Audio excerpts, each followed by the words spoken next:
Hello student, क्या आप जानते हैं कि संसार का एक ऐसा पार्टिकल जो जहां जीवन संभव भी नहीं है वहां भी पाया जाता है।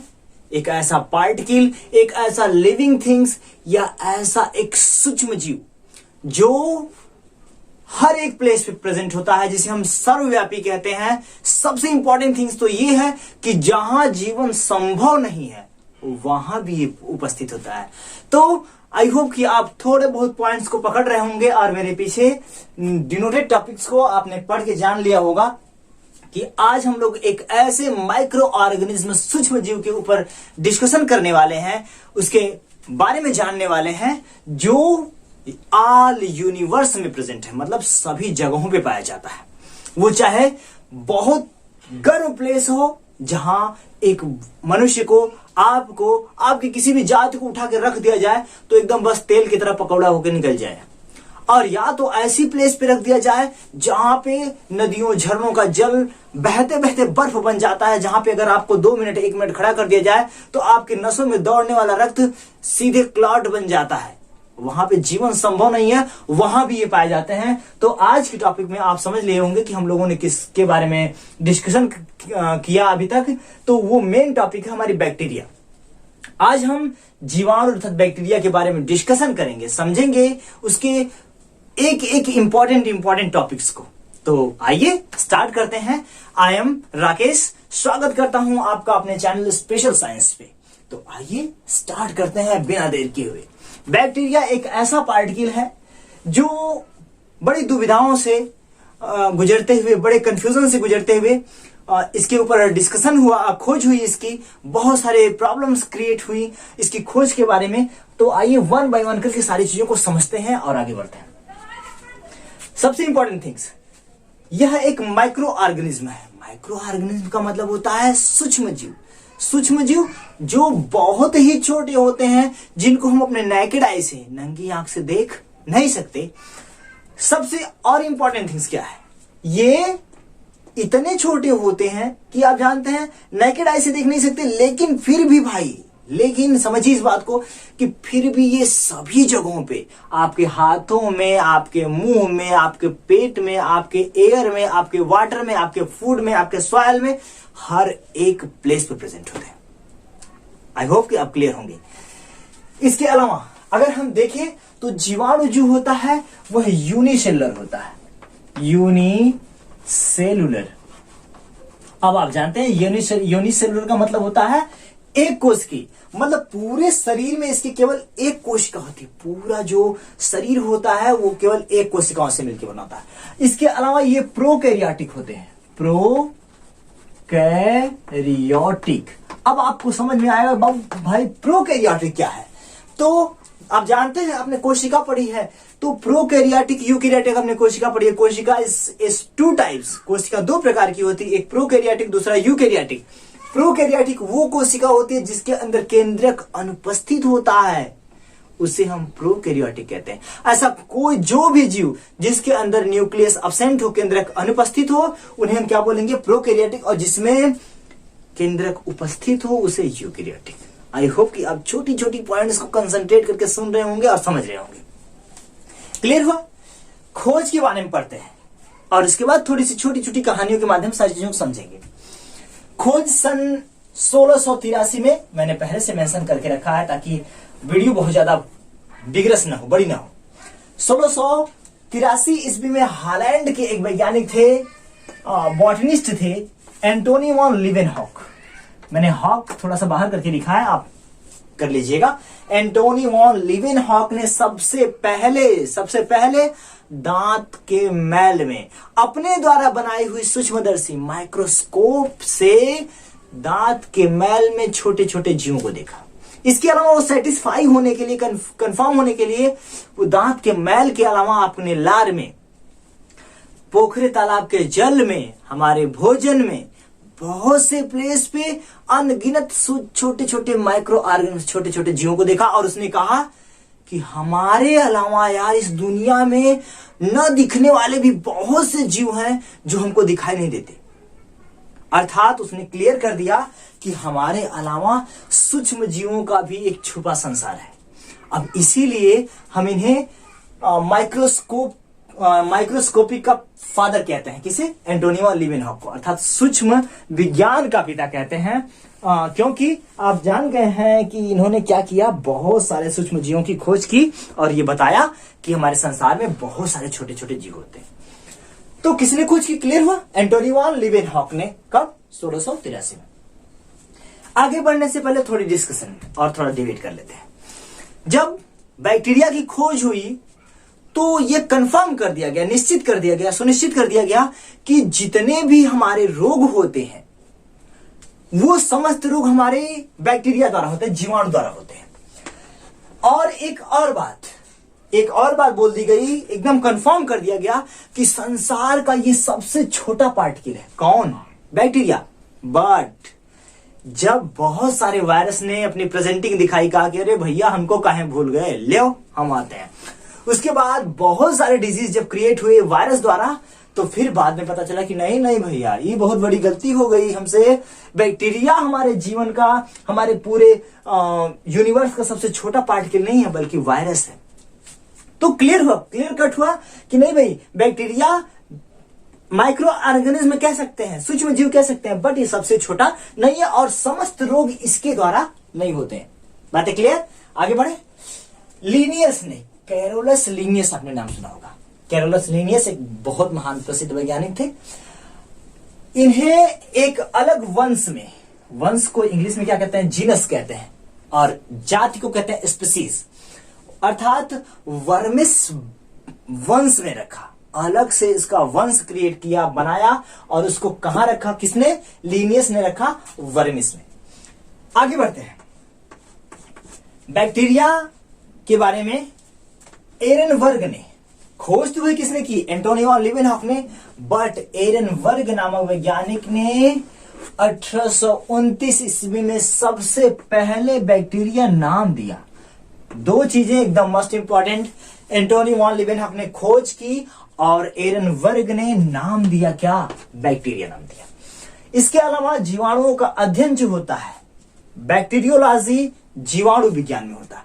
मैंने छोटी छोटी पॉइंट आपके दिमाग में मेंशन की है, वो आपके पिछले नॉलेज को विग्रस करेगी, जोड़कर उसको बेहतर बनाएगी। जीवाणु विज्ञान अर्थात बैक्टीरियोलॉजी में क्या किया जाता है? तो विज्ञान की वह शाखा, या कह सकते हैं जीव विज्ञान की वह शाखा, जिसके अंतर्गत हम जीवाणुओं का अध्ययन करते हैं, जीवाणु विज्ञान अर्थात बैक्टीरियोलॉजी कहलाता है। एक छोटा सा और बड़ा प्यारा सा फिगर बनाया गया है, आगे भी डिबेट कर लेंगे, इसके समस्त पार्ट्स के बारे में पढ़ लीजिए थोड़ा सा। सबसे इंपॉर्टेंट थिंग्स कि जो बैक्टीरिया की बाहरी वाल होती है, बाहरी दीवार, वो कैप्सूल की बनी होती है। कैप्सूल एक प्रकार का प्रोटीन होता है जो क्या करता है, इसे एक सुरक्षा प्रदान करता है, कह सकते हैं प्रोटेक्शन प्रदान करता है, जो बाहर का सबसे आउटर आवरण क्रिएट करता है, बनाता है। पूरी वाल की बात करें तो बैक्टीरिया में मुख्यतः 3 वाल पाई जाती हैं। कितनी वाल पाई जाती हैं? 3 दीवारें पाई जाती हैं। पहली जो दीवार होती है वह कैप्सिड होती है, बीच वाली जो वाल होती है वह सेल वाल कहलाती है। सेल मतलब कोशिका, वाल मतलब दीवार, कोशिका की दीवार या कोशिका भित्ति, और सबसे आंतरिक जो लेयर होती है वह साइटोप्लाज्मिक मेम्ब्रेन कहलाती है। तीनों चीजें आसानी से क्लियर। पहला जो कैप्सूल का वाल होता है बहुत स्टेबल होता है, बहुत कठोर होता है, और इसे ही हमारी एंटीबॉडी अगर नहीं तोड़ पाती है तो बैक्टीरिया मरती नहीं है और बैक्टीरिया अपना रोग क्रिएट कर देती है ना। और जब हमारी एंटीबॉडी इस कैप्सूल को तोड़ देती है तो बैक्टीरिया को भी क्या करती है? खत्म, खेला। तो वायरस, कोई रोग नहीं होता है, बट कैप्सूल अगर नहीं टूटता है, उसका आवरण नहीं टूटता है, तो बैक्टीरिया सर्वाइव कर जाती है शरीर में, और इससे जो भी प्रॉब्लम्स क्रिएट होती है, रोग क्रिएट होता है, वो उभर जाता है। सेल वाल ठीक इसके नीचे मध्य लेयर होती है, नीचे वाली साइटोप्लाज्मिक मेम्ब्रेन। इसके अलावा बैक्टीरिया ऑलरेडी मैंने बताया कि सर्वव्यापी होते हैं, मतलब सर्वव्यापी मतलब सभी जगहों पाए जाते हैं। इसके बॉडी में बहुत एक लंबा सा धागे नुमा एक संरचना पाई जाती है जिसे हम कहते हैं फ्लैजिला। और फ्लैजिला और इसके अलावा छोटे छोटे अन्य पार्ट्स भी प्रेजेंट होते हैं, एक हेयर की तरह, बाल की तरह पूरी बैक्टीरिया के शरीर पे। इसे हम कहते हैं पाइलस, कहीं कहीं कहते हैं, कहीं कहीं पीली कहते हैं, पाइली कहते हैं, PILI, चाहे पीली पढ़ लीजिए चाहे पाइली पढ़ लीजिए। पाइलस पाइलस कहीं कहीं बुक में पाइलस भी दिया है, इस बात को ध्यान रखेंगे। अर्थात हम सबसे पहले आउटर लेयर की बात कर रहे हैं। सबसे वो जो होता है बाहर की तरफ 3 लेयर प्रेजेंट होती हैं। तीनों लेयर प्रोटेक्शन प्रदान करती है, इसको साइज और शेप प्रोवाइड करते हैं। इसके अंदर या उस लेयर की ऊपरी सतह पे हेयर लाइक स्ट्रक्चर होती है और उसी एक हेयर में काफी बड़ा सा लॉन्ग धागे की नुमा संरचना होती है जिसे हम फ्लैजिला कहते हैं। ये समस्त पाइली बोल सकते हैं। पाइली इसका मिलकर क्या करते हैं कि इसको मूवमेंट गति प्रोवाइड करते हैं। बैक्टीरिया जहां भी होती है मूवमेंट करती रहती है, गति प्रोवाइड करती रहती है। इसका सबसे इंपॉर्टेंट जो ऑर्गन होता है वह इसका डीएनए होता है। इसे हम कहते हैं डीऑक्सीराइबोन्यूक्लिक एसिड। ये बैक्टीरिया के समस्त गुणों को धारण करते हुए जब बैक्टीरिया डिवीजन करती है तो उसी की तरह एक नए बैक्टीरिया को जन्म देने में काम आता है। कौन? DNA. One of the most important point, ये बार बार आपसे पूछा जाता है, बैक्टीरियल डीएनए के अलावा छोटे छोटे अन्य राउंड शेप डीएनए और पाया जाता है बैक्टीरिया में, और इसे हम कहते हैं प्लाज्मिड। क्या बोलते हैं? प्लाज्मिड कहते हैं। ये बायोटेक्नोलॉजी में बहुत बड़ा रोल प्ले करता है। डीएनए को चेंज करने में, गुणों का स्थानांतरण करने में, किसी वेजिटेबल्स को, किसी एनिमल्स को बहुत बेहतर इम्यून सिस्टम प्रोवाइड करने में ये प्लाज्मिड बहुत मदद करते हैं।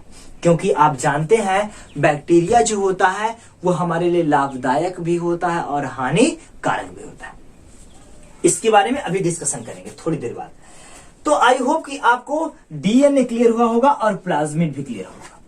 अब डीएनए और प्लाज्मिड के अलावा हमारे पूरी जो बैक्टीरिया के अंदर साइटोप्लाज्म होता है। अब साइटोप्लाज्म क्या होता है?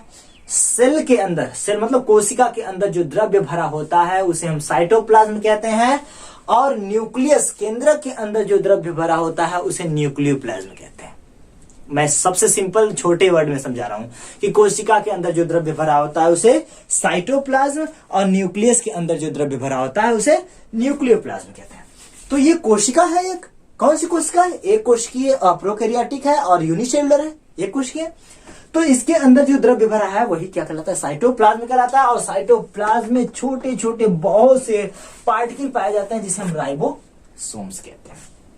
राइबोसोम प्रोटीन सिंथेसिस में बहुत बड़ी रोल प्ले करता है, उसमें हेल्प करता है। इतनी चीजें थी बैक्टीरिया के इंटरनल और आउटर सरफेस के बारे में। थोड़ी सी बातें डिवेट कर लेते हैं। बैक्टीरिया हमारे लिए लाभदायक और हानिकारक दोनों होता है। और सबसे इंपॉर्टेंट थिंग्स कि ये मैंने आपको पहले बता दिया कि लगभग 200 डिग्री सेंटीग्रेड या उससे भी ऊपर टेम्परेचर में यह सरवाइव कर जाते हैं। लोग कहते हैं जहां एयर प्रेजेंट नहीं होती है, बिल्कुल एयर है ही नहीं, वहां भी बैक्टीरिया और साइनोबैक्टीरिया की कुछ जातियां प्रेजेंट उपस्थित होती हैं। अर्थात ये समस्त जगहों पे। अभी मंगल ग्रह पे ऐसा हुआ था कि मंगल ग्रह पे बहुत सारे फास्फोरस की मात्रा बन गई थी, सल्फर की मात्रा बन गई थी। तो वैज्ञानिकों ने खोजा कि लगभग मंगल ग्रह की सरफेस से लगभग 50 किलोमीटर ऊपर तक बैक्टीरिया प्रेजेंट होती है। 50 किलोमीटर ऊपर, और उनके रिएक्शन द्वारा ही सल्फर या फास्फोरस गैसों का फॉर्मेशन हो। तो जहां एयर बिल्कुल प्रेजेंट नहीं है वहां भी हमारी बैक्टीरिया पाई जाती है।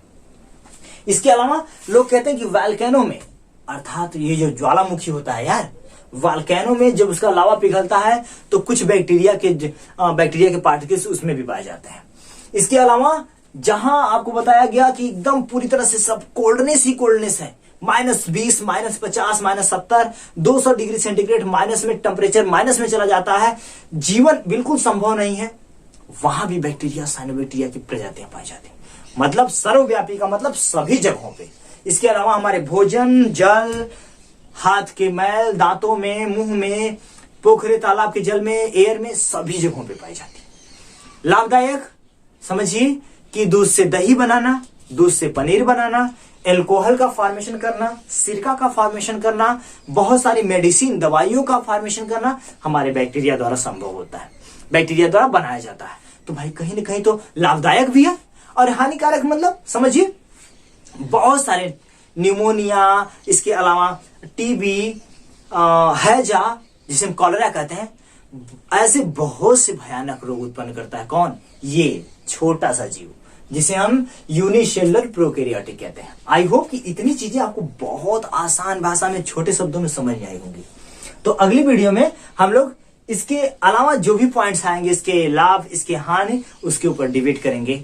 तब तक आप बेहतरीन ढंग से लगे रहिए, पढ़ाई करिए और नाम रोशन करिए, हंसते हुए रहिए, मुस्कुराते रहिए, अपने स्वास्थ्य का ध्यान रखिए।